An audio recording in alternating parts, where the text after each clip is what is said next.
Åndedrættet. Fyld kroppen op. Udånding. Tøm kroppen. Har den her forestilling om, at åndedrættet skal hjælpe dig ind og ud af stillingerne. Du gør det bare sådan helt stille og roligt. Indånd op. Udånd op. Indånd op. Udånd op.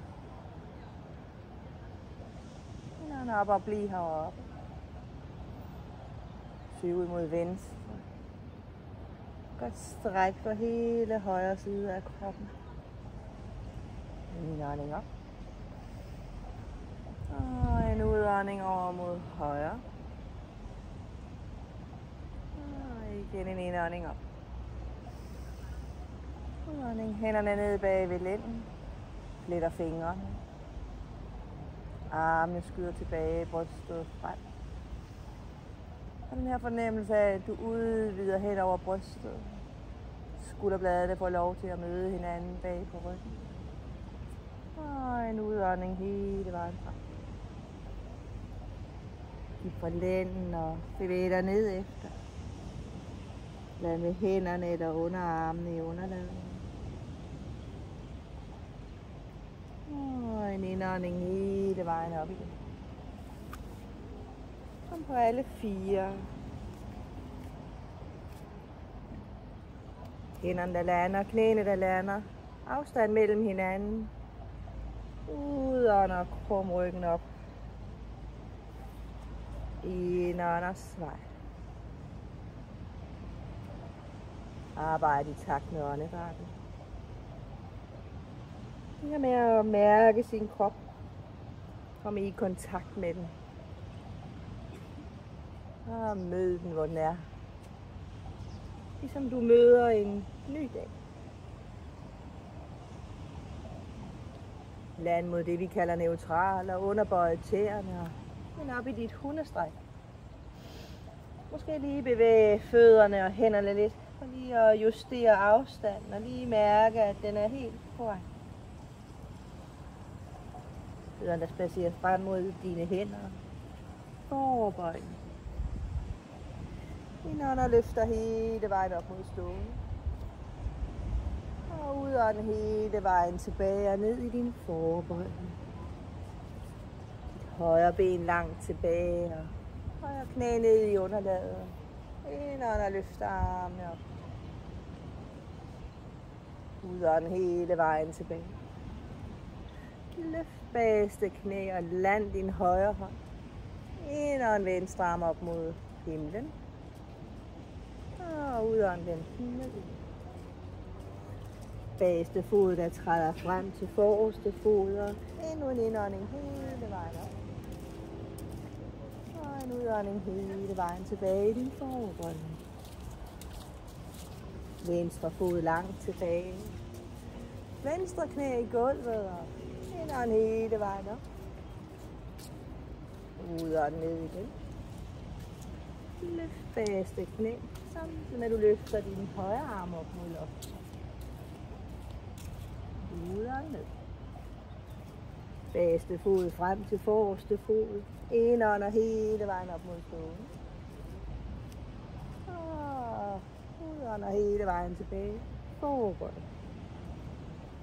Fødderne tilbage til hundestrækken. Mærker hundestrækket. Forlænger op igennem armene, forlænger op igennem ryggen. Tillader sædeknuderne at være højeste på. Og kommer hele vejen ned mod din planke. Herfra hele vejen ned mod mål. Indånder og løfter brystet op. Og udånder og sænker. Indånder og løfter op. Og udånder og sænker. Underbøjer tæerne. Skubber fra med hænderne hele vejen tilbage i dit hundestræk. Løfter højre ben op. Sender foden frem mellem hænderne. Hele vejen frem. Glider hofterne godt ned efter, samtidig med at du løfter dit bryst. Og bageste fod frem til forreste fod. Og en indånding op mod stående. Udånder hele vejen tilbage til dit forbered. Fødderne langt tilbage til hundestreg. Herfra ned mod din planke. Og herfra hele vejen ned mod mål. Løslader fødderne. Indånder og løfter op i kobra. Udånder sig. Indånder og løfter. Udånder sig. Sidste gang, hvor du løfter op. Og bare sænker hele vejen ned. Under bøjetæerne. Skubber dig hele vejen tilbage til hundestreg. Løfter venstre ben op. Og fører foden frem mellem hænderne. Hele vejen frem. Hofterne ligesom bliver presset ned mod underlaget. Og bagerste fod, der træder frem til forreste fod. Eneren mod stående. Og udånd forover. Højre fod tilbage. Venstre fod tilbage. Hundestreg. Så der lige træder lidt bredere ud til hver sin måttehjørne. Så lader vi fødderne søge til venstre, eller hælen. Vægten på venstre hånd, løfter den højre arm op mod benene. Masser af styrke til vores venstre hånd. Og stille og roligt tilbage til dit hundestreg. Vi skal over til den modsatte side, så hælene søger over mod højre. Vægten i højre hånd. Og venstre arm, der løfter sig op mod luften. Så vi der hen. Mærk styrken. Din højre hånd, din højre arm, højre skulder. Og stille og roligt. Så gør det igen. Hele vejen. Ja, med fødderne samlet lidt sammen igen i planken. Og ned mod underlaget. Løslad fødderne, og så du kan skubbe fra med hænderne og løfte dig op. Ja, den opadvendte hund. Enten med hofterne i underlaget, eller med hofterne løftet fra underlaget. Underbøj tæerne, ja, tilbage til hundestreg. Og der får lov at spacere hele vejen frem med din foroverbøj.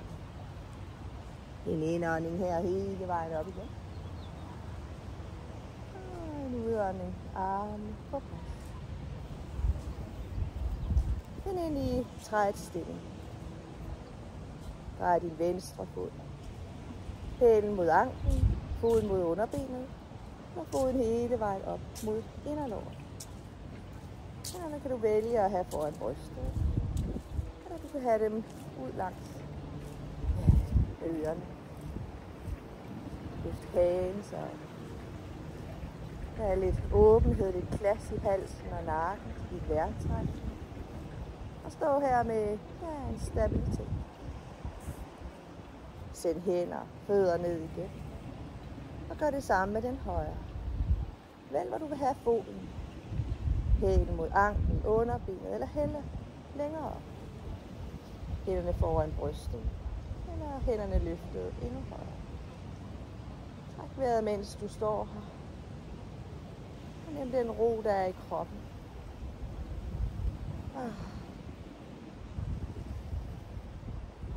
Og så kan du slippe igen.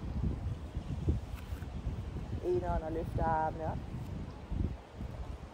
Udånd og sænker dig ned i din hovedbøj. Fra din højre fod langt tilbage. Lad ned mod måtten. Arme, der løfter sig op langs med ørerne. Og ned foran brystet. Samler håndfladerne.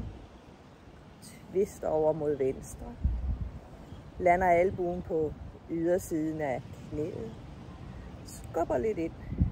Løfter maven væk. Og den her fornemmelse af ro i kroppen. Og stille og roligt. Hænderne mod underlaget. Bagerste knæ, der løftes op. Højre hånd i måtten. Venstre arm mod himlen. Stræk bagerste ben og Pres ud igennem hælen.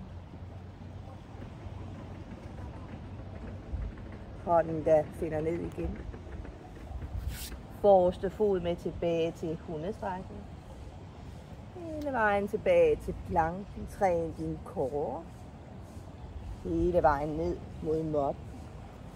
Løslad fødderne og skub fra med hænderne og igen hele vejen op. Opadvendt hund. Måske med hofterne i måtten. Måske med hofterne løftet fra måtten. Tæerne der underbøjer. Hele vejen tilbage til hundestrækket. Højre ben løftet mod himlen. Trebenet hund. Foden frem mellem hænderne.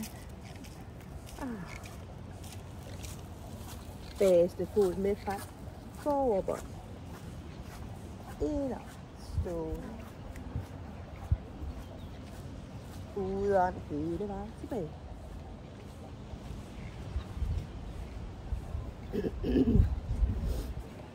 Venstre ben langt tilbage. Venstre knæ mod underlaget. Indånd. Armene der løfter. Udånd. Sænk hænderne ned foran brystet. Over mod højre. Twist af rygsøjlen til modsatte side af før. Og herfra her med i underlaget. Bagerste knæ der løfter. Højre arm der løfter med. Og hele vejen ned igen. Forreste fod med tilbage til hundestrækken. Hele vejen ned til planken. Og hele vejen ned mod måtten. Løslad fødderne. Skubber fra med hænderne. Løfter os op i den opadvendte hund. Træk vejret. Indånd. Udånd. Underbøje tæerne. Hele vejen tilbage til hundestrækket. Og bare land. Knæene ned mod måtten. Løslad fødderne. Venstre knæ frem bag ved venstre håndled. Foden ud mod højre måttekant. Glid det her højre ben endnu længere tilbage. Kom ned på dine underarme. Eller måske lige hele vejen ned med panden i måtten. Duens stilling.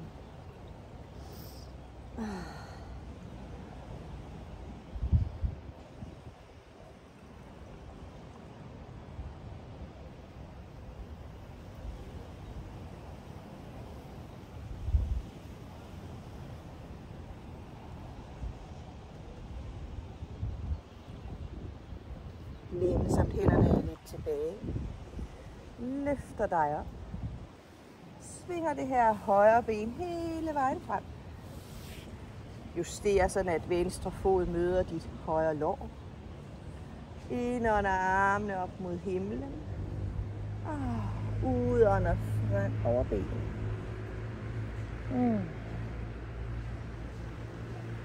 Mærk, hvordan det strammer på bagsiden af dit højre ben. Tillad venstre knæ at have tyngde.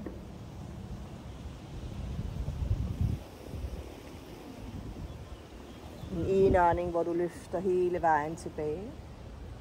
Og en udånding, et twist over mod venstre. Højre hånd på knæet, venstre hånd bag ved lænden. Om du kan kigge bagud. Tillad også din højre fod at flexe.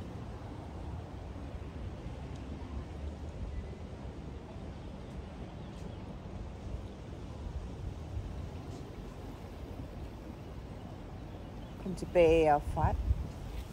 Hele vejen rundt på alle fire. Hænderne der lander, under benene der lander. Så det er højre knæ frem bag ved højre håndled. Venstre fod ud til måttekanten. Venstre knæ endnu længere tilbage. Hele vejen ned mod duens stilling. Måske på dine underarme. Eller måske hele vejen ned. Om du kan trække vejret her. Om du kan hvile her. Lad kroppen give efter.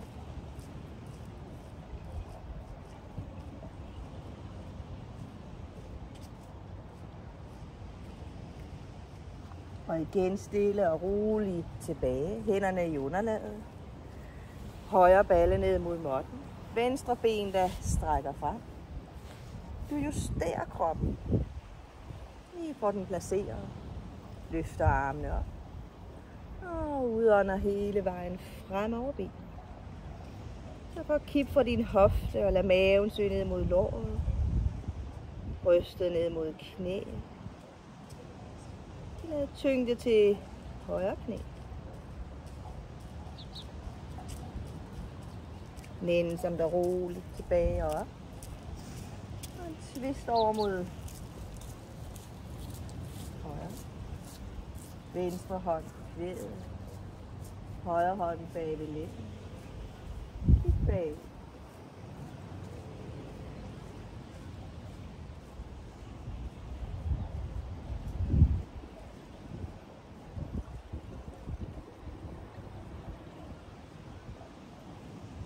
Hele vejen frem igen. Stræk ud i dit højre ben. Kom hele vejen ned og lig på ryggen. Lad knæene op foran brystet. Og selv en lille krammer. Land her. Måske lad benene strække op mod loftet. Måske flekse tæerne. Måske lad armene ligge ud til siderne.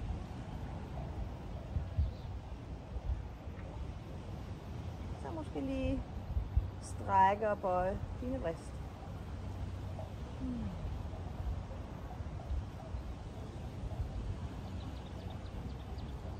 Lad fødderne komme lidt til ro. Bøj benene en anelse. Aktiver mavens muskler. Og så skift mellem at dyppe højre og venstre store tå. Udånd, når du sænker ned. Indånd, når du løfter op. Tillad bare stortåen at dyppe godt langt væk fra kroppen. Og skabe en øget aktivitet i mavens muskler. Okay, stille og roligt. Dypper du højre og venstre. Alt imens du trækker vejret. Tillader en afslappethed i det øverste af kroppen. Skuldrene der får lov at sænke sig ned mod underlaget. Armene der hviler. Fingrene der er helt afslappet.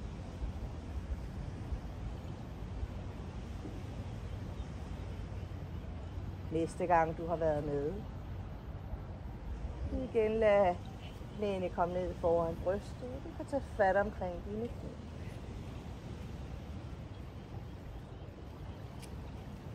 Så kan du give slip med hænderne og lande fødderne ned mod underlaget. Du kan lade armene vinkle væk fra kroppen. Hjælp hofterne over mod højre og lad knæene samle sig over mod venstre. Løft hovedet og drej. Knæ og næse er modsat retning af hinanden. Lad din vejrtrækning være rolig.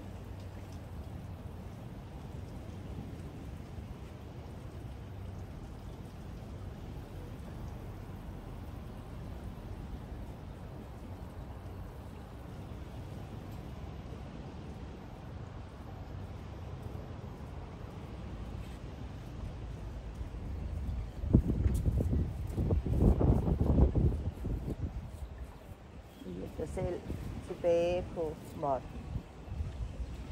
Lige få kloppen placeret midt på måtten. Hjælp hofterne ud mod venstre. Og så drej mod siden. Skab det her twist i din rygsøjle. Mærk, hvordan du bliver mere og mere efter, i takt med, at du ligger her over længere tid. Udåndingen, der hjælper dig dybere. Og giv slip.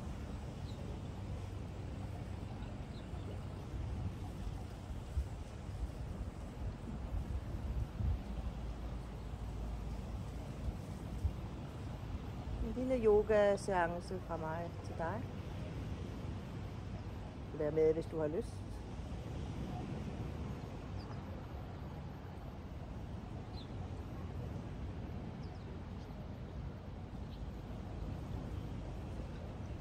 helt stille og roligt tilbage på ryggen. Du strækker benene ud. Har du lyst til at lade armene søge lidt tættere ind mod kroppen, eller bare lad dem blive, hvor de er.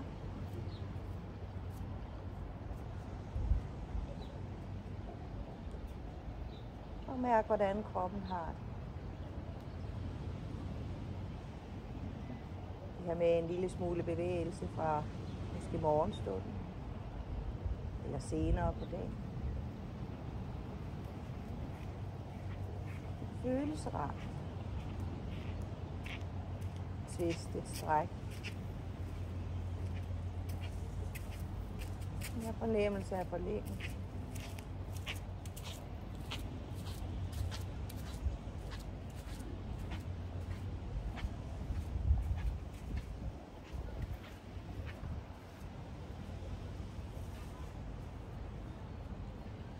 Føl, hvordan åndedrættet bliver roligere.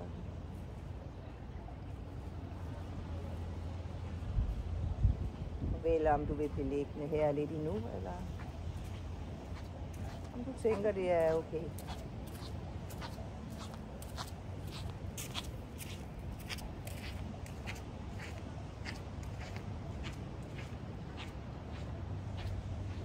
Jeg vil forlade dig og ønske dig en fantastisk dag. Jeg vil sige tak her fra Kreta. Så det er en skøn morgen. Jeg har været ude og bade. Så sidder man her på yogamåtten. Bedste start på dagen. Namaste.